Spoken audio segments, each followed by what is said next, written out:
This is Emmy-nominated rapper, actor, / the greatest of all times. Ha! T.O.N.E's, and you checking out Dispatch Radio. All right, folks, we have a great guest on with us. I mean, most of you folks are going to know him from Once Upon a Time, but he's got a mad fan base from voicing a very popular character on Mass Effect, but we also got some other projects to talk about. Raphael Sbarge, how are you, sir? Oh, I'm doing really well. Thank you. Before we get to some of these, the more popular topics that I'm sure you get to talk about all the time, I want to know a little bit about this new show that you're working with called Lantern City. I don't know so much about it. I know John Rhys Davies is on it, one of my favorite actors of all time. So can you tell us anything really about the show? Yeah, this is actually an interesting thing where it's a show that's kind of really in development and has some extraordinary people connected to it. It's really based around the whole steampunk world, which is, has a fantastic fan base all over the world, and growing. And there's a wonderful guy who's named Trevor Crafts, working with Bruce Boxleitner, who have come up with this entire world of Lantern City, and really are, have gone actually to quite a few cons and met with folks and really have sort of drummed up quite a fan base for it. It's the only specific thing about this is that it's not set up yet, so we don't have it I can't tell you when and where it's going to be, but it's very much in process, and they're very excited about it. And there's I get emails and kind of postings on Facebook, et cetera, and Twitter about it. So I'm very confident that they're going to find their place on the shelf, because I think there's a huge audience for it. But that's what I can tell you about it. I think anyone who loves steampunk will love this show. Well, that sounds very intriguing, and that's what we'll have to do. We'll have to keep touch base there to get the updates on how Lantern City can continue to develop along. And as you said, it has some great names attached to it, so we'll look out for that. So, oh my God, yeah. Well, Raphael, you have quite a really exciting time to be able to be a part of a great show, ABC's Once Upon a Time, playing Archie, playing Jiminy Cricket. What is it like to be? I mean, let's go back to the beginning. How was this sort of the original pitch of this? Because this is such a extraordinary concept to take the fictional fairy tales and the things that we all grown up on, and then having this sort of like amazing, fantasy world, and then of course the real life version. So how was the original concept pitched to you?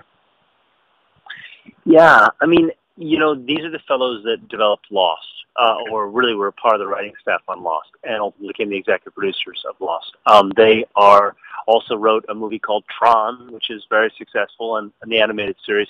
They're really gifted writers, and they had this idea apparently prior to Lost, but they sort of shelved it, in this case, to kind of go right on Lost. And once that completed its run, they went to Disney and said, we've got this idea.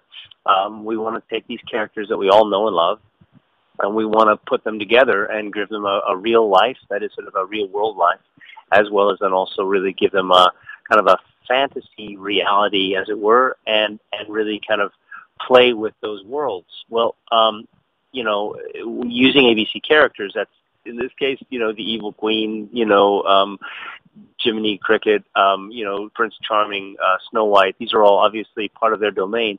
There's only one place you could go to do this, but obviously being is that these writers were so successful and in this case had such an incredible pedigree, they clearly were very excited about this idea. And it seemed to sort of time with, when they did it, with a whole series of other shows, including things like Grimm and some other wonderful movies that came out that really were sort of in the spirit of that. What they've done is something that's so sort of clever and imaginative, and what I often say is, had it been in lesser hands, it could have been done so badly. They are, because you think like, oh, great, yeah, maybe I'm not so interested in that. But what they've done is, at least on paper, when I read the script, I just was knocked out, and I thought, oh my God, this is incredible, but they'll never be able to pull it off. It's way too ambitious. And in point of fact, actually, when we finally got to sit down and watch the pilot aired, they invited the cast into a screening room at William Morris, and we sat down and watched it, and we were all sort of just, we were stunned. We just couldn't believe how remarkable and dynamic and interesting and engaging the world was, and how they had so far not only sort of met our expectations, but so far really completely surpassed them. They've done an ability. What they've done is be able to create just sort of multiple worlds and do so with great integrity and also great intelligence without it ever being saccharine. So that's just been so amazing. I think about the show and what it's found its fan base, clearly almost immediately what people have really responded to. Funny things like when after, that first season when they did all the shows that were really character-based, that sort of really focused on each one of the characters, people would come up to me and say, God, I didn't realize that was Jiminy Cricket's backstory. And, of course, they made that whole thing up, but they made it up, and it seemed like an instant classic as soon as they made it up. Again, and that just is such a testament to them and their writing and their skill to do something so eloquently. Raphael, I couldn't agree with you more. I mean, we were watching the first season, and all my expectations were so quickly exceeded. It was just so extraordinary, and I love to be a part of the journey. And your character in particular, I mean, so much pressure. You're Jiminy Cricket, brother. I mean, how on earth do you live up to Jiminy Cricket? So where is the heart of Archie? I mean, how do you, as an actor, where do you draw from to have the inspiration to be a character of this weight? Yeah, I think all of us felt a little bit of weight because obviously these are characters that have been around for decades and have both enormous fan bases as well as then also, in this case, have people who are very protective of the elements that they love about them. So I did indeed feel like these were big shoes that we were stepping into. I think, many of us did. I mean, I know Jennifer Goodwin felt this way as well. We've talked about it. Just being Snow White. There are a couple of things. Number one is, again, the strength of the writing really helps gave all of us and continues to give us great spine. And, they lead with intelligence without it being saccharine. And they've really kind of given it it's helped with a trajectory that just makes it feel, like it's just easier to connect to. Beyond that, in terms of kind of taking on kind of the spirit of him, I mean, it's a funny thing. I don't really understand what the cast, what they were looking for. I mean, it's hard to see yourself. But that said, they told me that they saw a tremendous amount of people for the role, and they were looking for a quality that they said they felt in me. Obviously, that relationship with Henry as his therapist and his spiritual guide, as it were, between his two moms, and as he was trying to make some sense of this, that was really that was a tricky relationship. And I'm a dad, and I've got a 9-year-old son now, and I know that relationship, so I feel like I could find my way to that. I'm very gratified by the fact that people feel that they sense that there's something right about what we've been able to do, and yes, I always feel the weight of it because this is a great character, and I'm so grateful and always feel so blessed to have been a part of this because there's really something magic about it, and I particularly am so touched when people say that their whole family gets to sit down and watch it together. Not a lot of shows you can say that about. Well, that's for sure, and maybe that's part of the reason why it's grown so quickly. I mean, they're nicknamed Oncers. I mean, they're massive fan bases now. It's circling this incredible show, and it shows no signs of slowing down from that regard. And I have to switch gears a little bit to a kind of an odd circumstance. I'm always just so intrigued and amazed by the response of characters in the video game universe. And I remember I talked to a voice actor, and he says, when people are into something, they're really into something. And I guess that can be said for Mass Effect, because you're the voice of Caden, and needless to say, there's people that are just, they probably point you out, man. I say, hey, I killed you once. Yep. I did that a bit, and they apologize, and I say, look, man, it's fine with me. It's okay. It is an incredible universe. And I've been all over the world now to conventions and things, and met people, and I'm just astonished.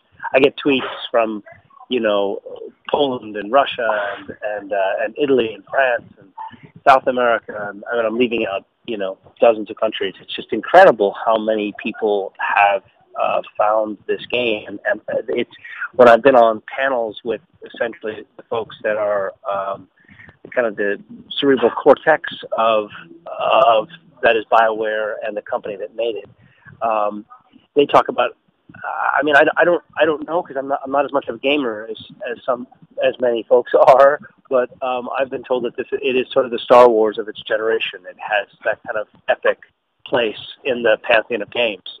So, which is extraordinary. I've played the games. I am astonished by the depth and the breadth of the characters and the emotions that it generates. And I can tell you that the fans from Mass Effect are incredible. It's such an astonishing community.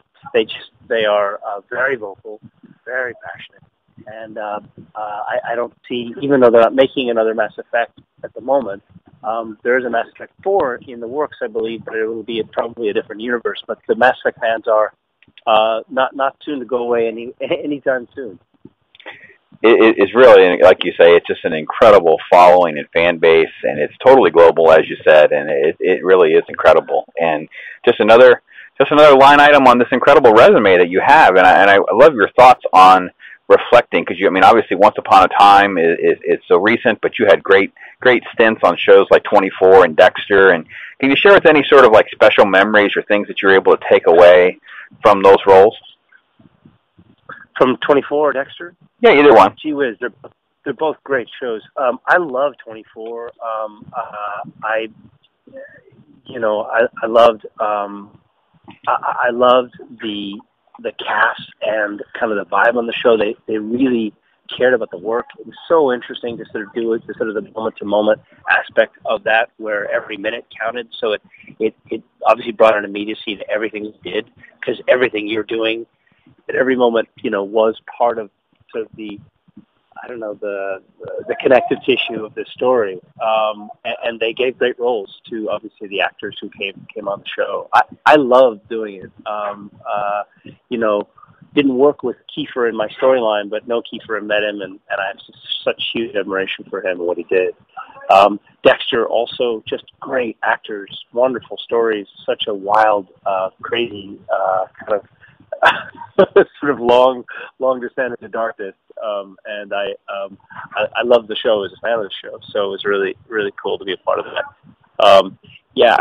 I've been so blessed with being able to work in a lot of different places, and it's really, when you step into one of these jobs, they become sort of your family for a bit of time, and it's been an amazing ride, I have to say. Who is it that maybe even going back to maybe your earlier days of your career? Who is it that maybe gave you some advice or a nudge that you just still today can just lean on? Yeah, I worked with Jason Robards, who on a play on Broadway, and the advice he told me was to make sure that you continue to do a play every year, and that you don't lose your connection with the theater. The theater has been kind of where my mother was a costume designer in the theater, and my dad was a playwright. They met at Yale, and I grew up really backstage a lot, and the theater I did my first play at 7, and it's been very much home for me. So that's one piece of advice. Obviously, I started when I was 4 on Sesame Street. And one of the things that I can say is, having gone through now, decade after decade of personal transitions physically. I mean, what works for you at 15 does not work for you at 25. And what works for you at 25 definitely doesn't work for you at 35 as an actor. So how you continue to be able to transition through different just different kinds of places where you can work from, and where you can actually, make it work. A lot of child actors don't transition well, and so being able to transition is a part of the what you have to develop and what you have to kind of really sort of work on. So that, and then finally, I think probably just sort of staying humble and being able to kind of stay connected to what's really important. In this case, my family is really important to me, and the work I teach. I run a nonprofit, which is really about giving back. It's an environmental nonprofit. I do things that are sort of not about just me and my career, that are really about me, as a person in the world. So all of those things just sort of help kind of round out a way of kind of looking at a career as opposed to sort of being an actor, just an actor. Well, we have time. If you can, you tell us about your nonprofit and go ahead and plug that if you want. Sure. It's called Gleam Wish. It's essentially a nonprofit that raises money for other nonprofits. If you will, it's sort of an umbrella that gets set up in communities. It's now opening in cities around the country. And anyone who wants to start a nonprofit, we basically give them the tools to work within our existing system. That is, working within our EIN number and give all the assets and benefits of that.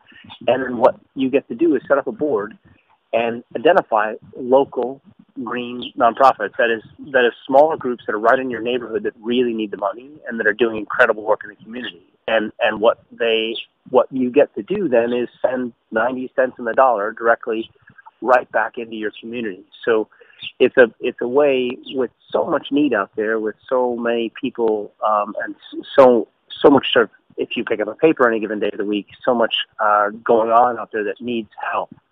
It's really a way to feel good and also know that it's community-based giving. So it goes, again, right back into your neighborhood. And so people get very excited about that idea. As I say, it's opening up in chapters around the country. And I'm excited to sort of, it's kind of the old parable of, as opposed to giving someone a fish or giving someone a fishing rod, to kind of really try and actually show them how to do it. So that's what we're intent on doing. And I'm very proud about how things have been developing. That's fantastic. You mentioned Twitter and Facebook. You want to give those out so people can kind of follow along with what's going on and keep up with the latest happenings? Please. I'm Raphael Sbarge is on Twitter, and then you can find my fan page on Facebook. The only thing I would love to mention is just that there's a new show that I've got going, which will be premiering on June 9th, which is called Murder in the First. It's a Stephen Bochco show for TNT, and it's got an incredible cast: Taye Diggs, Kathleen Robertson, Tom Felton from Harry Potter, James Cromwell, Richard Schiff, and it's one case that takes place over the whole season. A little different than Jiminy Cricket, but it's a great mystery show and sort of a detective show, and it's been a blast. We're just the middle of the first season, and it's going really well. And that's going to air and debut on June the 9th? That's correct. And what do you do on that show? I play a detective. He's in the front lines. Yeah. Look out, Kiefer. Archie's here. A completely different role for you, I'm sure, Raphael. It is completely different, but again, it's really fun to be able to sort of move back and forth between different things. Oh, I'm sure that's very exciting, right? As an actor, I mean, you've got all these different things and things you can hang your hats on your resume, but then, of course, something like this, you get to play on the front lines, being a detective. That's, yet another thing that you really have done or haven't done much of. Yeah, no, I'm excited about it. I really am. And again, Stephen Bochco is such an incredible sort of institution as far as in the television world. He's definitely sort of part of theater. I mean, television history in this case, and has in many ways with NYPD Blue and LA Law and all the shows that he did, kind of really invented the form in many ways. So to be working with him is it's such a privilege. Well, it'll be great to see this new show then. Murder in the First airs June the 9th. We have tons of stuff going on with Once Upon a Time. We can link to that as well. And, of course, we'll try to track down your Twitter and Facebook, get that link for folks so they can follow what's going on for Raphael and all the different things that are happening with this incredible career, sir. I so appreciate you fitting us into your schedule. We can catch up and talk about these things.